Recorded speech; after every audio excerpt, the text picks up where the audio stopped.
Bismillahirrahmanirrahim. Assalamualaikum warahmatullahi wabarakatuh. Alhamdulillahirrabbilalamin. Wassalatu wassalamu ala asrofil anbiya'i wa mursalin wa ala alihi wa sahbihi ajmain. Puji syukur kehadirat Allah Subhanahu wa taala yang telah memberikan nikmat sehat sehingga kita dapat mengikuti kegiatan masa pengenalan lingkungan sekolah pada hari ini. Salawat serta salam kita sampaikan kepada Nabi kita Muhammad Sallallahu Alaihi Wasallam beserta keluarga, sahabat, serta kita pengikutnya hingga akhir zaman. Yang terhormat Bapak PLT Kepala SMK Negeri 4 Kota Tangerang, Bapak Muntab Suyanto, SPD, yang kami hormati Bapak-Bapak Wakil Kepala Sekolah, Dewan Guru, dan staf tata usaha di SMK Negeri 4 Kota Tangerang. Yang kami hormati Bapak-Bapak, Ibu-Ibu Panitia MPLS, serta Bapak-Bapak, Ibu-Ibu Wali Kelas Pembimbing Kelas 10, serta anak-anakku yang Ibu banggakan. Anak-anakku, di masa pandemi COVID-19 ini, memaksa kita untuk berdiam diri di rumah saja, tanpa kecuali siswa-siswa yang sedang belajar menuntut ilmu di sekolah. Kalian sebagai siswa baru, seharusnya memiliki kesempatan yang banyak untuk mengenal lebih jauh tentang sekolah ini.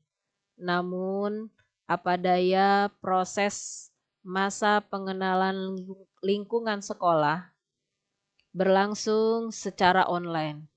Begitupun selanjutnya sampai akhir bulan Desember sesuai kebijakan pemerintah bahwa proses belajar dilaksanakan secara online. Dalam hal ini yang akan difasilitasi oleh sekolah yaitu dengan aplikasi Google Classroom. Apa saja yang harus disiapkan dalam pembelajaran online? Yang pertama adalah memiliki sarana pembelajaran online dapat berupa laptop atau handphone yang berbasis Android. Kemudian yang kedua, menyiapkan waktu belajar secara online. Dalam hal ini waktu yang tersedia antara jam 7 sampai dengan jam 1 siang sesuai dengan jadwal yang nanti akan disampaikan kepada kalian. Kemudian yang ketiga, siap mengikuti proses belajar yang disampaikan oleh Bapak Ibu guru dari awal sampai akhir di depan laptop atau handphonenya. Setelah dipersiapkan, kalian diminta untuk mengisi absen setiap hari dan mengisi angket atau survei di setiap pelajaran. Sekali lagi, belajar dari hari Senin sampai dengan hari Jumat. Dalam satu hari, kalian hanya mempelajari 2 atau 3 pelajaran saja dengan durasi 1 jam. Ada yang 1,5 jam, tergantung tingkat kesulitan pelajaran. Anak-anakku yang Ibu banggakan, ikutilah proses belajar secara online dengan sungguh-sungguh agar dapat dipahami dan kalian rasakan manfaat ilmu yang disampaikan oleh Bapak Ibu guru. Anak-anakku yang berbahagia, pada hari ini Ibu akan menyampaikan struktur kurikulum dan kalender pendidikan. Namun sebelumnya, Ibu akan mengingatkan bahwa program keahlian di SMK Negeri 4 Kota Tangerang ada 5, yaitu konstruksi dan properti, kemudian ada teknik geomatika dan geospasial, ada teknik ketenaga listrikan, teknik mesin, dan teknik komputer dan informatika. Apa saja yang terdapat dalam struktur kurikulum untuk konstruksi dan properti yang di dalamnya ada kompetensi keahlian, diantaranya adalah konstruksi, gedung sanitasi dan perawatan, bisnis konstruksi dan properti, dan desain, permodelan, dan informasi bangunan. Kita akan kupas mulai dari konstruksi, gedung sanitasi, dan perawatan. Mata pelajaran apa saja yang akan dipelajari di konstruksi gedung sanitasi dan perawatan? Dari kelas 10 sampai kelas 13, ada satu mata pelajaran yang dipelajari berkelanjutan yaitu mata pelajaran bahasa Inggris. Nah, kemudian ada mata pelajaran yang dipelajari di kelas 10 sampai kelas 13 sampai kelas 12 itu dari mata pelajaran pendidikan agama dan budi pekerti, pendidikan Pancasila dan kewarganegaraan, ada pelajaran bahasa Indonesia, matematika. Nah, kemudian untuk pelajaran sejarah Indonesia hanya dipelajari di kelas 10 saja. Untuk muatan kewilayahan ada pelajaran seni budaya dan pelajaran pendidikan jasmani, olahraga, dan kesehatan yang dipelajari di kelas 10 untuk seni budaya, penjas, kelas 10 dan kelas 11. Untuk dasar bidang keahlian, untuk muatan peminatan kejuruan, diantaranya ada simulasi dan komunikasi digital, ada pelajaran fisika dan kimia, itu dipelajari di kelas 10 saja. Dan kemudian ada dasar program keahlian, diantaranya mekanika teknik, kemudian ada dasar-dasar konstruksi bangunan, dan ada teknik pengukuran tanah, ini juga dipelajari di kelas 10.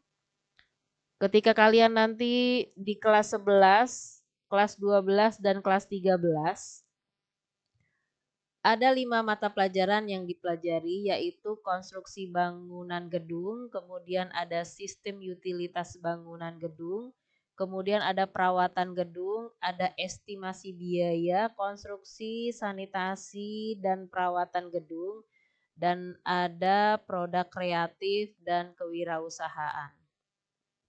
Selanjutnya untuk bisnis konstruksi dan properti, sekali lagi mata pelajaran yang dipelajari di kelas 10 sampai kelas 12 adalah pelajaran pendidikan agama dan budi pekerti, pendidikan Pancasila dan kewarganegaraan, bahasa Indonesia, matematika, serta bahasa Inggris. Nah, untuk pelajaran sejarah Indonesia hanya dipelajari di kelas 10 saja. Untuk muatan kewilayahan diantaranya ada seni budaya yang dipelajari di kelas 10 dan pendidikan jasmani, olahraga, dan kesehatan di kelas 10 dan kelas 11.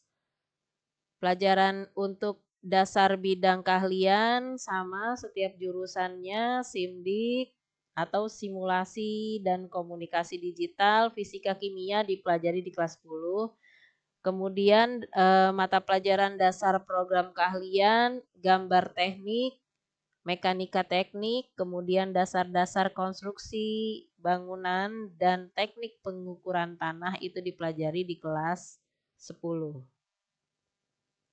Ya, kembali lagi untuk yang di kelas 11 dan kelas 12 ada 5 mata pelajaran nanti yang akan dipelajari yaitu perencanaan konstruksi properti, kemudian ada pelaksanaan pengawasan konstruksi dan properti, ada estimasi biaya konstruksi dan properti, pengelolaan bisnis konstruksi dan properti, kemudian ada produk kreatif dan kewirausahaan.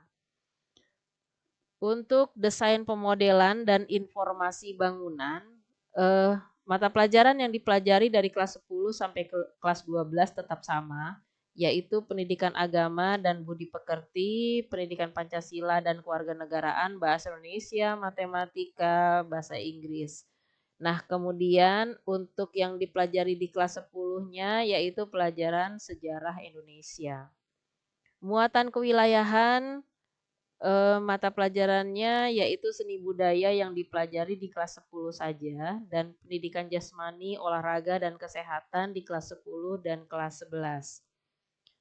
Untuk, dasar-dasar keahlian, mata pelajarannya diantaranya ada SIMDIK atau simulasi dan komunikasi digital, fisika dan kimia dipelajari di kelas 10.